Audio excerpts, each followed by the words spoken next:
Selamat petang, salam sejahtera. Terima kasih karena bersama dengan saya di Nazilin Unity Channel. Pastinya dengan kupasan dan pendedahan ulasan kali ini akan membuatkan Sanusi mungkin terkedu, tak tahu nak cakap apa lagi, dan mungkin akan memohon maaf ataupun mungkin akan bertobat. Itu ditulis oleh netizen berkaitan dengan tajuk ulasan kali ini, yaitu kerajaan akan jamin percepat pelaksanaan 453 projek di Kedah. Dengan jaminan daripada kerajaan ini, adakah ini akan membuatkan Sanusi akan malu sendiri, tersipu-sipu dan terkedu? Kerana kita tahu sekarang ini Sanusi sedang sibuk berseteru dengan Perdana Menteri kita Anwar Ibrahim. Yang terkini permohonan Sanusi untuk semakan terhadap pengampunan diraja yang diberikan kepada Anwar Ibrahim. Tetapi Anwar Ibrahim telah pun membantah permohonan itu dengan satu alasan yang sangat kukuh, yaitu keputusan pengampunan terhadap Datuk Seri Anwar Ibrahim tidak boleh dipersoalkan kerana ianya adalah milik mutlak yang di-Pertuan Agong dan di luar bidang kuasa mahkamah. Itu memang jelas dalam perlembagaan Malaysia.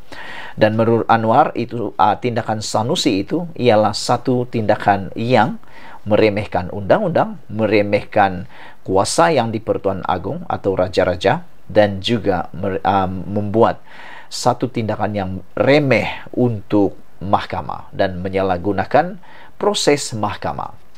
Namun, dengan jaminan kerajaan untuk mempercepat pelaksanaan 453 projek di Kedah, ini satu tamparan kepada Sanusi.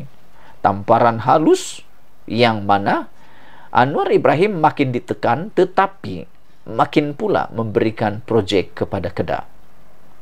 Ada netizen yang menulis, kalau begitu sikap Sanusi, Kedah tidak akan dapat apa-apa, tetapi nampaknya kerajaan tidaklah seperti itu. Anwar Ibrahim melalui pimpinannya tetap memberi jaminan mempercepat pelaksanaan 453 projek di Kedah. Anda tak tahulah kalau anda ialah pemimpin menggantikan Anwar Ibrahim dan anda mempunyai musuh seperti Sanusi, adakah anda akan melakukannya seperti Anwar juga? Atau anda akan memikirkan perkara yang lain? Kerajaan memberikan jaminan untuk mempercepat kemajuan pelaksanaan 453 projek pembangunan fizikal dan bukan fizikal di Kedah pada 2023 yang melibatkan peruntukan keseluruhan bernilai RM1.6 bilion. Perkara ini harus diambil perhatian oleh rakyat Kedah. Adakah ini tidak lagi mampu menyedarkan rakyat Kedah betapa kerajaan Kedah perlu perhatian dan hubungan perpaduan yang erat dengan Putrajaya. Namun tindakan Menteri Besar Kedah yang sering kali mencetuskan kontroversi menyerang Perdana Menteri akan menimbulkan satu ketegangan di antara Putrajaya dengan Kerajaan Negeri Kedah. Menteri Dalam Negeri Saifuddin Nasution Ismail yang juga pengerusi Jawatan Kuasa Pembangunan Negeri Kedah berkata, Perdana Menteri Anwar Ibrahim meminta semua projek diluluskan itu mesti berjalan dalam tempoh masa tahun kewangan berkaitan. Perbincangan kami di peringkat Jemaah Menteri, gesaan Perdana Menteri kepada semua kementerian apabila peruntukan telah diluluskan untuk memastikan bahawa projek itu berjalan dengan sempurna.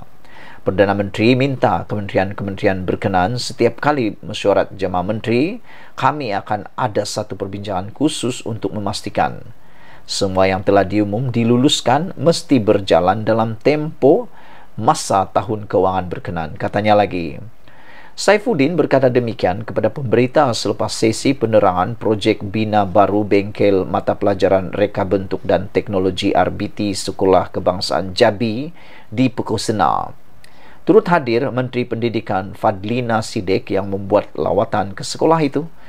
Untuk rekod, pada 29 April lepas, media melaporkan yang kerajaan menyediakan perbelanjaan yang tinggi kepada atau bagi Kedah. Perdana Menteri juga dipetik sebagai berkata sebanyak RM1.6 bilion diperuntukkan tahun ini bagi pembangunan Kedah. Saifuddin berkata, mesyuarat kabinet setiap minggu tidak pernah meninggalkan perbincangan berhubung proses memudah cara dan mempercepat pelaksanaan projek yang diluluskan kerajaan, termasuk dari segi dari segi mengelakkan karena birokrasi. Sekian dulu untuk kali ini. Jangan lupa tinggalkan komen Anda, tekan butang subscribe. Ikuti terus ulasan selepas ini. Selamat petang, salam sejahtera. Ini kejutan paling besar yang dibuat oleh Ismail Sabri Yaakob. Dikabarkan Ismail Sabri Yaakob menghadap yang di-Pertuan Agong. Tindakan yang Ismail Sabri Yaakob menghadap yang di-Pertuan Agong ini menimbulkan spekulasi yang luar biasa. Apa spekulasinya? Ikuti terus ulasan ini. Saudara-saudara sekalian, kita sudah lama tidak mendengar tentang berita Ismail Sabri Yaakob, bekas Perdana Menteri kita dalam era BN dan Perikatan Nasional. Semalam isu paling hangat melibatkan Ismail Sabri Yaakob dengan Ahmad Maslan. Pertikaian antara mereka berterusan disebabkan kenyataan Ahmad Maslan bahwa kekalahan BN berpunca daripada kelewatan PRU15 disebabkan keputusan salah oleh pihak Putrajaya. Perkara itu, dakwaan itu dijawab pula oleh Ismail Sabri Yaakob dengan mengatakan bahwa punca kekalahan Barisan Nasional dalam PRU15 disebabkan Barisan Nasional dan UMNO khususnya mempunyai setiausaha yang berfikiran, mempunyai nilai simplistik seperti itu, kata Ismail Sabri Yaakob. Namun hari ini kita digemparkan dengan perbuatan dan tindakan Ismail Sabri Yaakob yang telah pun menghadap yang di-Pertuan Agong. Apa halnya? Apa beritanya? Walhal Ismail Sabri Yaakob sudah tidak punya apa-apa jawatan, tiada kapasiti lagi di dalam UMNO juga. Tapi apa sebab Ismail Sabri Yaakob menghadap yang di-Pertuan Agong? Itu menjadi persoalan netizen sampai ke petang ini. Yang di-Pertuan Agong, Al-Sultan Abdullah Riyatuddin Al-Mustafa Bilal Shah menerima menghadap Perdana Menteri ke-9 Datuk Seri Ismail Sabri Yaakob di Istana Negara jam 11.30 pagi Jumaat. Ismail Sabri dalam hantaran Facebook miliknya berkata, beliau menyembah maklum kepada baginda yang di-Pertuan Agong mengenai program-program dirancang di bawah Yayasan Keluarga Malaysia YKM. YKM bertanggung jawab membentuk anak-anak yatim yang kedua ibu bapa mereka meninggal dunia akibat COVID-19 dan ibu bapa yang meninggal akibat kemalangan jalan raya serta bencana yang lain dari aspek kebajikan dan pendidikan.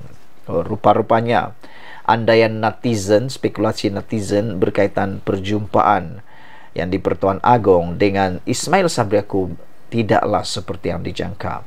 Kita ucapkan tahniah kepada Ismail Sabri Yaakob kerana masih meneruskan kebajikan Yayasan Keluarga Malaysia ini. Ini satu tindakan yang patut kita sokong dan hargai. Ismail Sabri Yaakob bukan menghadap yang di-Pertuan Agong untuk satu isu berkaitan politik. Jauh sekali seperti yang diandaikan oleh netizen, yang kononnya Ismail Sabri Yaakob mungkin membawa senarai baru yang menyokong beliau menjadi Perdana Menteri. Itu tidak tepat dan tidak benar, kerana rupa-rupanya Ismail Sabri Yaakob berjumpa ke bawah Duli Yang Maha Mulia di Pertuan Agong berkaitan dengan Yayasan Keluarga Malaysia, yang mana yayasan ini bertanggung jawab membantu anak-anak yatim yang kedua ibu bapa mereka meninggal dunia akibat COVID-19 dan ibu bapa yang meninggal dunia akibat kemalangan jalan raya serta bencana yang lain dari aspek kebajikan dan pendidikan. Walau bagaimanapun, ada persoalan-persoalan daripada netizen yang menulis, perlukah Ismail Sabri Yaakob menjadi Perdana Menteri semula? Apa pendapat kalian penonton channel ini dan konten kali ini?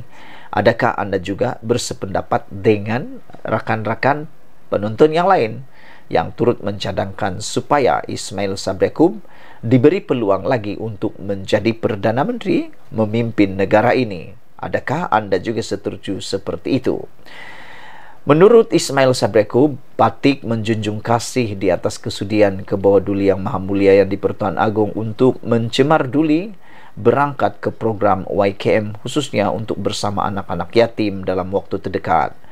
Patik juga menjunjung kasih atas berkenan ke bawah duli yang maha mulia Tuanku menerima Patik menghadap dan atas keprihatinan Tuanku untuk membantu anak-anak yatim, kata beliau. Beliau turut mendoakan agar Al-Sultan Abdullah sentiasa dirahmati Allah, sehat walafiat dan dipanjangkan umur, serta sentiasa berada dalam lindungan dan rahmatnya. Sekian dulu untuk kali ini, ikuti terus ulasan selepas ini.